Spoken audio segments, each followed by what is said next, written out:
பருப்பு வாஷ் பண்ணி எடுத்துக்கிட்டு அதில் கொஞ்சம் மஞ்சத்தூள் போட்டுக்கோங்க. மஞ்சத்தூள் போட்டுக்கிட்டு கொஞ்சம் பெருங்காயத்தூளும் போட்டுக்கோங்க. அப்புறம் 2 தக்காளி கட் பண்ணி வச்சுருக்கேன். கொஞ்சம் சின்ன வெங்காயம் கட் பண்ணி வச்சுருக்கேன். அது பூண்டு இதெல்லாம் போட்டு பருப்பை இப்போ நம்ம வேக வச்சிடலாங்க. 3 மிளகாய் போட்டுக்கோங்க. விசில் போட்டுட்டு ஒரு 3 விசில் வந்தோடனே ஆஃப் பண்ணிவிடுங்க. இன்னொரு பக்கம் கருணக்கிழங்கு அதை ஸ்லேஸ் பண்ணி கொஞ்சம் மஞ்சத்தூள் போட்டு வேக வச்சுக்கோங்க. இந்த பக்கம் பருப்பு வெந்து முடிஞ்சிருச்சு. இப்போ சேனக்கிழங்கு கட் பண்ணி வச்சிட்டோம். சாம்பாருக்கு தேவையான காய் எல்லாம் கட் பண்ணி வச்சிட்டோம். கிழங்கு போட்டு வேக வச்சோம் ஃப்ரெண்ட்ஸ். அது இப்போ காரம் போட்டு நல்லா ஊற வச்சுருக்கோம். சாப்பாடும் வச்சிட்டோம். சாப்பாடு வந்து நீங்கள் கடுகு போட்டுக்கோங்க.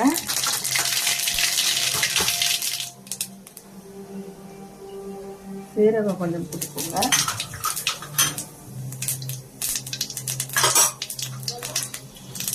பூண்டு தட்டி வச்சுருக்கோம். பூண்டு சேர்த்துக்கோங்க.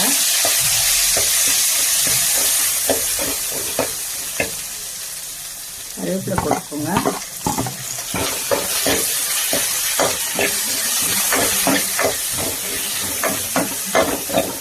வெங்காயம் தக்காளிலாம் நம்ம பருப்புலேயே போட்டு வேக வச்சதுனால காய் போட்டு நல்லா வதக்கிக்கோங்க.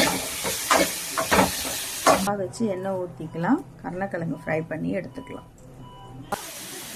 கருணக்கிழங்கை இப்போ ஃப்ரை பண்ணி எடுத்துக்கலாங்க. தேவையான அளவு உப்பு போட்டுக்கோங்க. சாம்பாருக்கு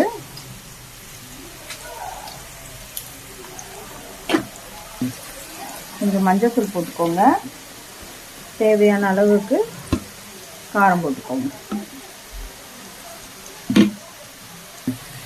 இப்போ எல்லாத்தையும் ஊற்றி தண்ணி ஊற்றி நல்லா கொஞ்சம் காய் வேக வச்சுக்கோங்க. பருப்பு வெந்துருச்சுங்க. அந்த பருப்பை கடைச்சிடலாங்க. சைடில் கருணக்கிழங்கும் வெந்துருச்சு. அதை திருப்பி போட்டாச்சுங்க. சாப்பாடு வெந்துருச்சு ஃப்ரெண்ட்ஸ். அதை வடிச்சு விட்டாச்சு.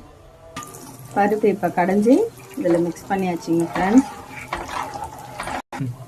இப்போ கரைச்சி வச்சுருந்த ஒரு சும்மா கொஞ்சோண்டு சின்ன நெல்லிக்காய் சைஸ் புளியை வந்து சாம்பாரில் ஊற்றிக்கோங்க. அவ்வளோதான், முடிஞ்சிருச்சு. இப்போ நல்லா சாம்பார் கொதிக்கட்டோங்க. சாம்பார் கொதிச்சோடனே கொஞ்சோண்டு கொத்தமல்லி போட்டு ஆஃப் பண்ணிட வேண்டியது தான். அவ்வளோதாங்க.